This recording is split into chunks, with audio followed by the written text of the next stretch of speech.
Well, hello. How are you? This morning, we are excited about the conversation that we're going to have. This is Dr. Victoria, and welcome to Let's Talk About It. So, I noticed that my staff scheduled everything for a different day and a different time, but it's okay because I'm going to go ahead and do this anyway. What I'd like for you to do, though, is to like and share if you're on Facebook, and if you're on Zoom, God bless you and welcome. So if you hit share, maybe you know somebody that need to accept the challenge. I want you to tag them into this session, and we're going to get started. I'm not going to wait for anybody else to come on. We're gonna go ahead with what we've been planning to do. And so this morning, or this afternoon, we're gonna talk about health. We're gonna talk about wellness, health and wellness. And so Romans chapter 12, verse number 2 teaches us that we should not be conformed to the world, but be transformed by renewing our mind. And when you start to talk about health and you start to talk about wellness, well, you have to talk about the fact that your mindset has to change about the way you do food. And I remember growing up, I grew up in the country in North Carolina, and my grandfather had a mindset that we needed to grow our own food. So he had 3 gardens. And as a child, what I had to do was I had to get up in my summer and go and work in the garden. So I know nobody here know anything about that, but I had to go work in a garden. And I had to cut okra. I had to pick up potatoes. I had to learn how to grow squash. We had to learn how to do it all. And then we raised most of our own meat. So we raised the pigs and the cows. That's right. I'm a real live country girl. And so with that being said, he had a mindset to own property. So he had about 35 acres of property. He had 3 gardens. He actually had 10 children. And so all 10 of those children, he left them parts of the property. And, but there was only one son that carried on the tradition of gardening. And as he got older, he kind of quit. So the mindset that my grandfather had didn't pass down to the rest of us. There were very few of us that ever worked in a garden again. We didn't understand the concept of owning that much land. But now with all the toxins and everything that's in the food, it would make a lot of sense for us to go back and start thinking about growing our own food. There's a scripture in Philippians chapter 3, verse 19, and part of that scripture kind of stands out to me when it says, whose end is destruction and whose God is his belly. Woo! Boy, that thing hit me like a ton of bricks. What do you mean? His God is his belly.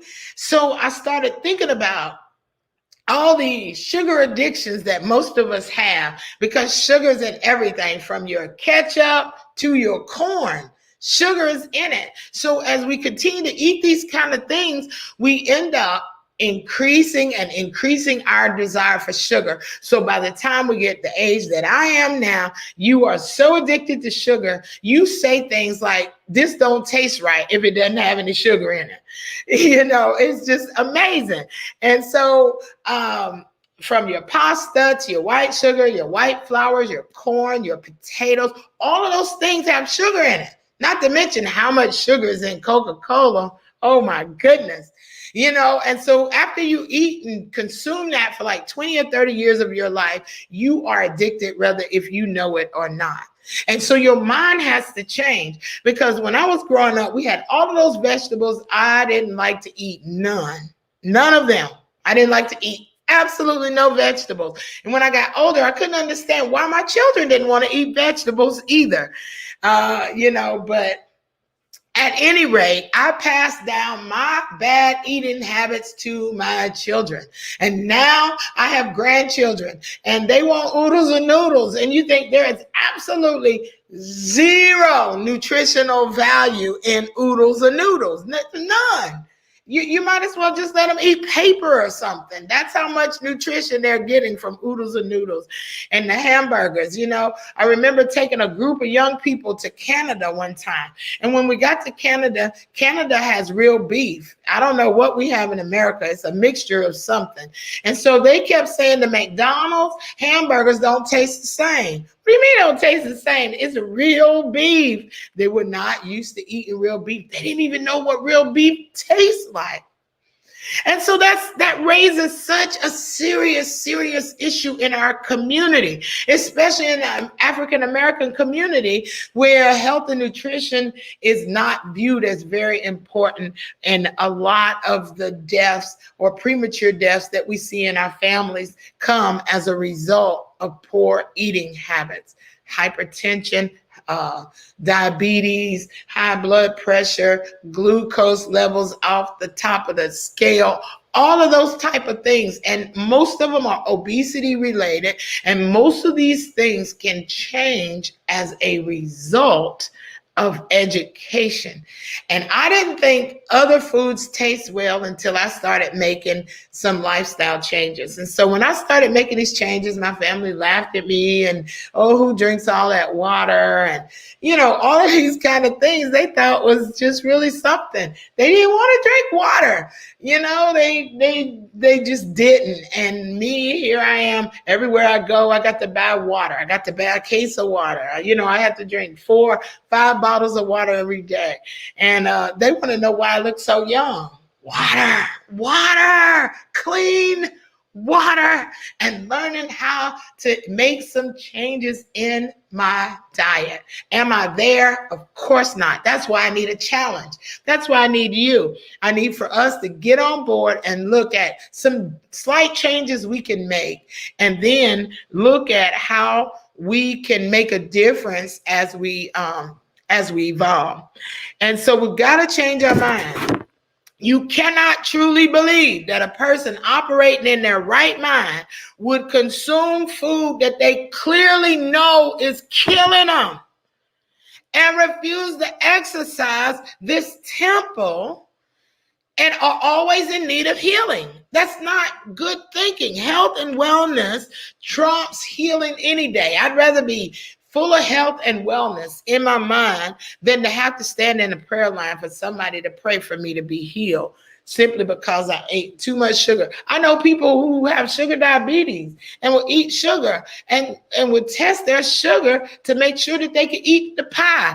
The pie is what gave them the sugar in the first place. Don't test the sugar. Don't eat the pie. Eat something else. Make a different choice. Because I don't have diabetes. I haven't really studied diabetes. None of those things. So I'm not real sure what you could eat to kind of, help with that sugar addiction, because that's what it is. More people are addicted to sugar than crack cocaine, heroin, methamphetamines put together. More people are addicted to sugar. If you don't give them sugar, they cannot fast. If you don't give them sugar, they claim they have headaches. What in the world is going on? Let's get back in our right mind. Let's understand health and wellness is not about weight loss. Health and wellness is about cherishing this temple God has given you and allowing him to get the glory out of it. It's about a better quality of life, less medical bills. It's about clearer thinking. It's about setting a good example. That's what our goal is. It's not just to lose weight. Losing weight puts you in a diet mindset. Being healthy and being conscious of wellness puts you in a different space. You have to understand there's a difference between health and wellness. In short, health is a state of being, whereas wellness is a state of living. A state of living. So health is a state of being. So if I'm healthy right now, this is my being, this is where I am. But when I started to think about health being well, or a state of wellness, it means living a healthy lifestyle, which means that when I get ready to go to the restaurant, which is what I'm going to do when I finish, I don't like to think diet. I like to think I want to enjoy life. I want to enjoy food, but I want to make better choices. So I have to think when I grab that menu, is it necessary for me to have the potatoes? A lot of times I'm not going to have the potatoes. I'm going to have a steak, and I'm going to have a steak, and I'm going to have broccoli. I'm usually not going to have potatoes. I'm not going to have a baked potato. I'm not even going to have a sweet potato. I'm going to have some broccoli, and I'm going to have a salad. And I notice some people, they look and they think, why would you waste your money? And I think, why would you waste your life? Don't you know what that potato is about to do to you? Do you understand? So it's not about weight loss. It's about honoring this temple. It's about a good quality of life. It's about setting a good example for my children and my grandchildren. It's about understanding the difference between health and wellness and healing and weight loss and all these great things. So we want to live a healthy life. It's not too late. Health refers to your physical, your mental, your social well-being, whereas wellness aims at enhancing your well-being. So a lot of times people are not healthy in their eating because they're not healthy in the way that they think. They're not healthy in a whole lot of way of their emotions. So the emotional well-being is off. They're lonely, they're bored, so they just choose something to eat. And what I have to do is I have to choose not to have certain snacks in my house. Put that down. Don't bring it in your house. If you don't bring it in your house, it's going to take extra effort for you to get in your car, drive to Publix, drive to Walmart, and pick up that dessert. But if you fill your house with foods that is healthy, get you some nuts, get you some bananas, even though they're high in sugar, because remember, we're not really talking about weight loss as much as we are talking about wellness. We're talking about changing our mindset. I'm going to have the steak, but it shouldn't be any bigger than my hand. And sometimes when I have a steak, it's bigger than my hand, to be honest. And so again, that's why I'm having this challenge, so that you and I can do this together. We want to get our mind right. We want to get our bodies right. So people often think about wellness in terms of physical health, nutrition, exercise, weight management, but it's so much more. Wellness is a holistic integration of your physical, mental, spiritual well-being, and fueling your body, engaging your mind, and nurturing your spirit. Take time out every day to spend time with you, to spend time with God. Take time every single day of your life to value what's important to you, and that has to be you. If you're good for you, you're going to be good for everybody else. And listen at this, ladies. When we cook, if we change some of the things, even some of the, changing white flour to coconut flour, and all these type of things, when we start to do these things, our family don't even notice. They have no idea. I use sugar substitutes. I use monk fruit sweetener. They can't tell the difference. So if you got to have sugar, if you got to have something sweet, at least give them the healthiest brand of the sugar, the healthiest brand of the flour. Don't tell them I told y'all that. Listen, there's 5 main aspects of personal health. Physical. So when we talk about physical, I brought these barbells. I don't know if I'm streaming live on Facebook or not. I'm just not sure, but I'm supposed to be. When I start to think about physical health, I start to think about what are ways that I can build these arms, when I don't want to go to the gym. Okay, so when I watch a television show that's gonna last for 2 hours, I'm gonna alternate arms with building up my muscle in my arms, so that, you see that? This is the arms of a 57-year-old woman. I want to have more muscle. So when I come back in 90 days and you look at this, I want you to see some nice arms that are able to hold up these weights without hesitation. Without any kind of reserve whatsoever. I can just hold those. Right now, I probably wouldn't hold them that long. But in 90 days, I'm going to build up my resistance. I'm gonna consciously, because I'm gonna be thinking we are on a challenge. And so I wanna come back in 90 days and I want my arms to look so good. Let me pull this down a little bit. Look so good. And hey. So somebody's gonna say, somebody told me yesterday it's not fair. They said it's not fair that you're not aging. Everybody's supposed to age. And I'm like, the Lord renews my youth like an eagle. And as long as I live a good, clean, healthy life and I take care of this body, and I don't just put anything in it, even if it's not in the best shape, I'm telling you, I don't just eat anything. I'm just not going to do it. I did eat a cookie that I made yesterday, but I got to learn not to do that so much. I've got to get my emotional state under control. So after I deal with the physical part, do what I can, I want to now deal with my emotions. What is eating me that's making me eat that? I've got to deal with that. I've got to come to grips with there is a source. There is a reason people are overweight. There is a reason why people refuse to exercise. Again, you cannot be in your right mind. And a doctor tell you, I've seen a family member do this. I've seen a family member have the doctors tell them you have heart disease, you have diabetes, you can no longer eat certain foods.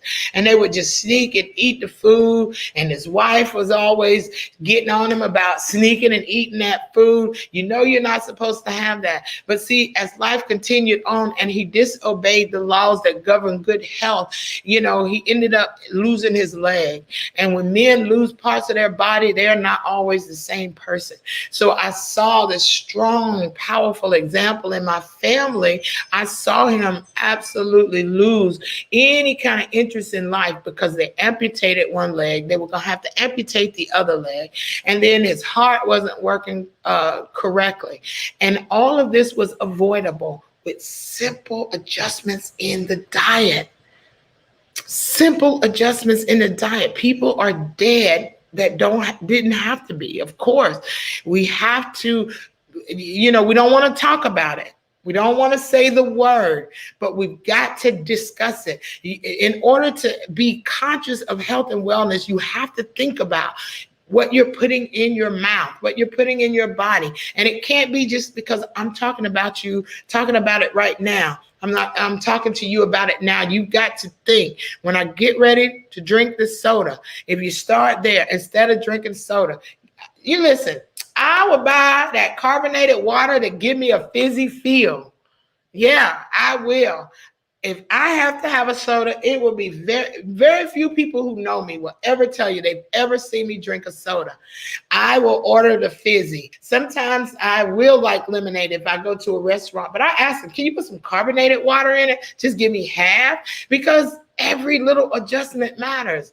I want to have a good quality of life. I want to continue to travel the world. I want to feel like getting up in the morning. I want to continue to beat my grandsons in basketball. That was so funny. I kept shooting in those baskets. And my one grandson says to my other grandson, you let our Nana beat you in basketball. I'm like, you didn't let me beat you. I played basketball in high school. This was over 30 years ago, maybe even 40 years ago. I played basketball in high school. I coached basketball when my boys was growing up. So I know the techniques. I know how, to make it happen. I averaged 17 points a game. Woo. Yeah, rah, rah, rah to me. You hear that, Kimaya? My granddaughter's over there listening.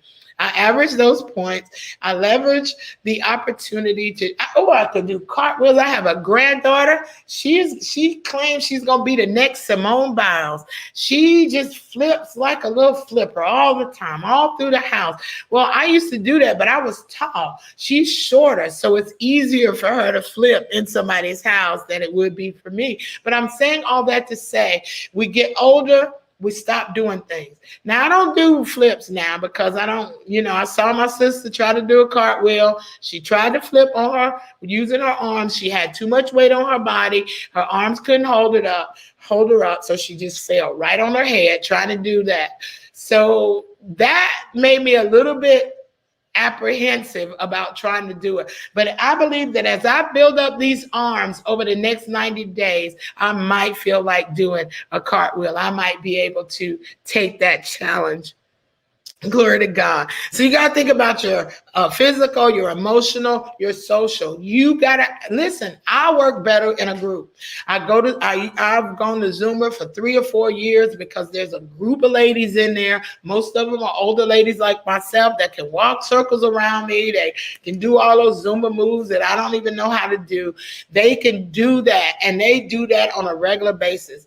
I work better in a group.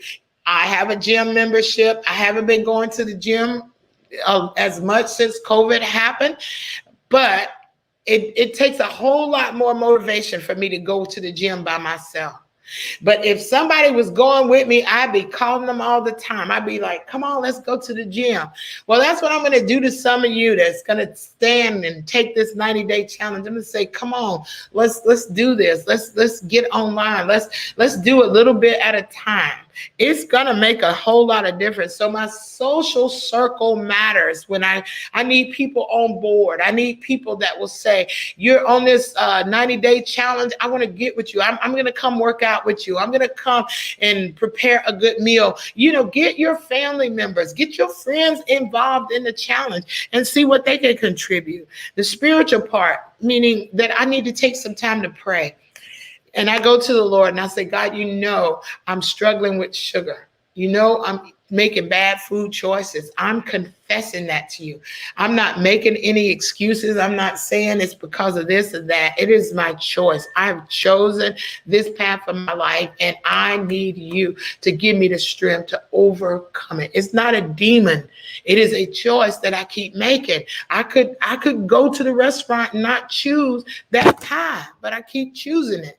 And the way sugar addiction works, once you choose it, you think, oh, I'll wait 6 months. No, the next time you go to a restaurant, something triggers in your brain, and there you are, ordering another dessert. I got to have people that says, not just sitting at the table saying, well, you on that weight loss journey. No, I need people who will sit down with me and say, you know what, I'm not going to have any dessert because I respect the fact that you're on this journey. I'm going to choose to have something else with you, or we're going to choose to leave early. Those are the kind of people that you want to surround yourself with. That's when you get ready to go out to eat, find those kind of people. If you can't find them, do like I do. Go to the restaurant, eat by yourself. That's right. That's called being really, really healthy. Just go eat by yourself and make the choices and just make them bring you all kind of stuff. Bring me all these vegetables. I was in Dollywood this week. And in Dollywood, they give you a choice of 2 meats and 4 vegetables and a dessert. So I had a table full of food. I act like there was more than me there. I didn't eat all the food, but I had it right there because it was all you can eat, and they come bring it out to you. It was an amazing experience, but you've got to view yourself in a healthy way. You've got to see that you are worth being taken care of, being pampered, being made to feel special. That's right. Intellectually. Oh, I want to bring up that part. Intellectually. That's right. I got a book on keto. I'm going to read it. I done chose out my recipes as I start this journey. I got pictures of how yummy this food looks, but I need to intellectually understand why the keto diet works for me. I love keto because it lets me eat the food that I want to eat without feeling guilty or feeling bad, and I can lose weight. You need to do something that you can do after a 90-day challenge. You got to eat to where you can't say, I'm never going to eat sugar again, and you've been eating sugar all your life. You're going to have to take a step. I'm going to set my first 30-day goal at cutting my sugar intake in half. My next 30-day goal, I'm going to set it for no soda. Set realistic goals and read. I'm telling you, you'd be amazed. This book costs a lot of money.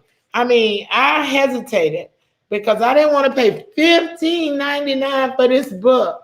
But I had to tell myself, you'll pay $15.99 to eat food that you shouldn't have without any hesitation. Buy the book. I had to talk myself all the way to the cash register. Buy the book. Well, you can get it online. Yeah, but you don't do what you need to do when you do it online. Be honest with yourself. You need the book. It needs to cost you something.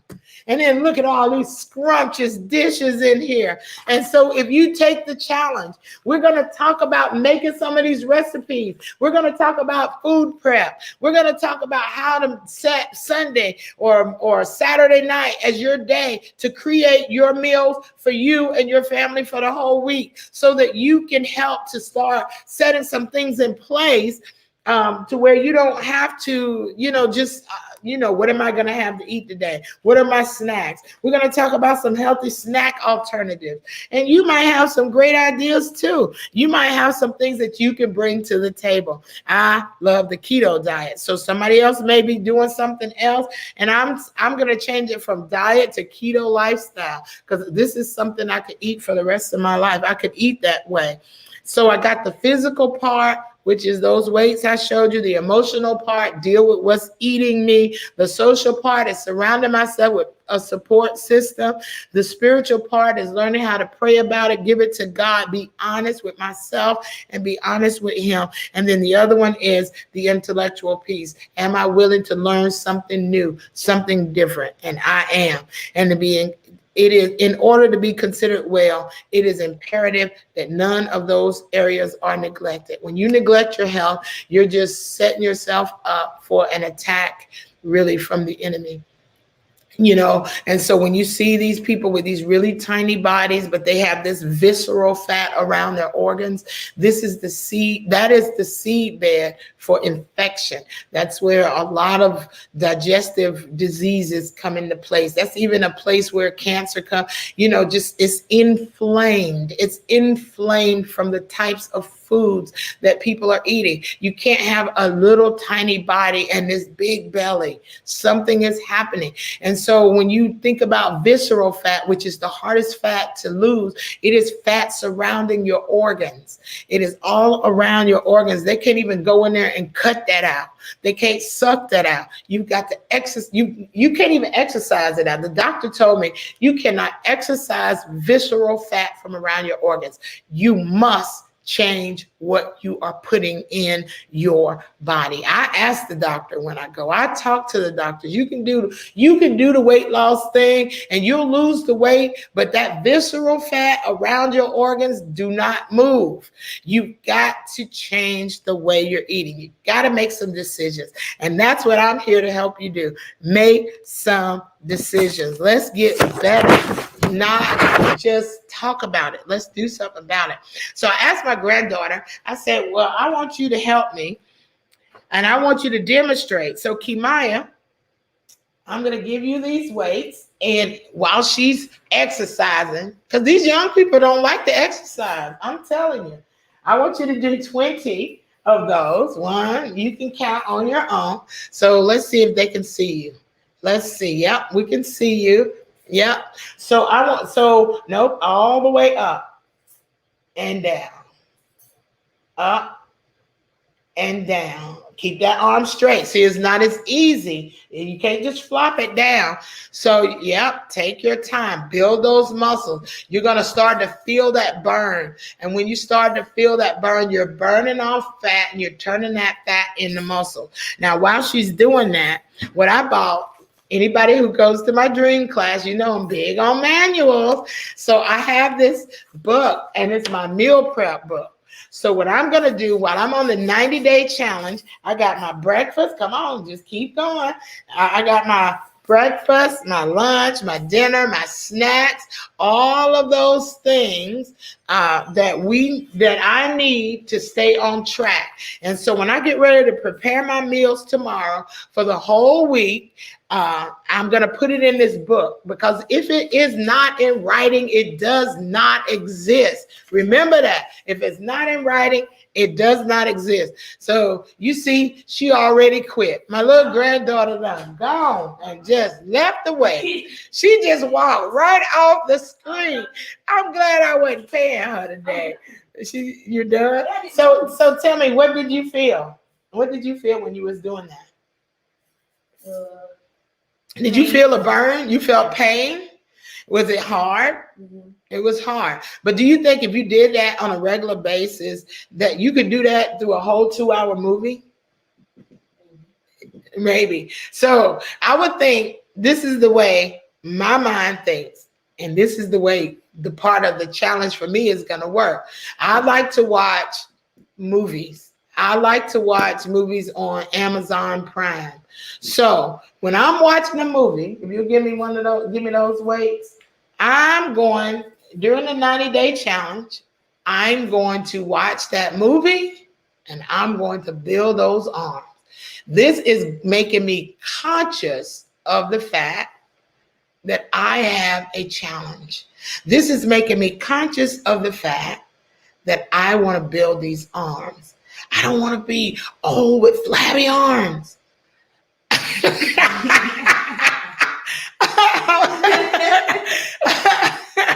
I want to grow old gracefully. Look at that. That's going to be gone in 90 days. No more of that. That's going to be gone because I'm going to watch a movie. And when I watch that movie, I have made myself aware. Hey, you working on those arms. Woo. So here you go. Get you some 5 pound. These are 5-pound weights. Yeah, your arm's going to get sore. And guess what? When we went to Dollywood, we stayed there for like 5 or 6 hours. When I finished, my legs were sore. It let me know, girl, you have no business with sore legs at this point, this point in your life. So get back out there, get on that exercise machine. So I have a machine in my house. Maya, come back. Woo! Whatever you have in your house, use it. So I have this DB Method machine, and let me pull this down a little bit.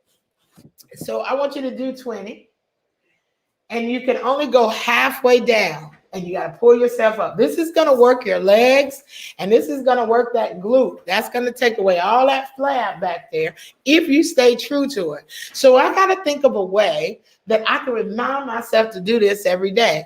So what I decided to do is the first thing that I like to do when I wake up in the morning is I like to pray.